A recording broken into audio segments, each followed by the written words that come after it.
So I've been developing a game for the past 2 months.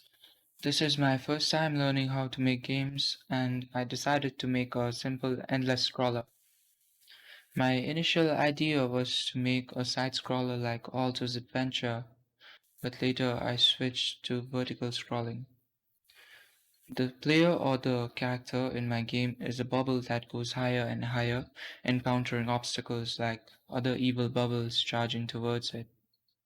So far, I have made the touch controls, the score count, random enemy spawning, and some animations. I also added a parallax background that changes its color with score count intervals. I still have to make so many things like the enemy behavior, power ups, damage, and the attacks, and also the game UI and the music. I'm out of ideas about how to make the enemy behavior and attacks.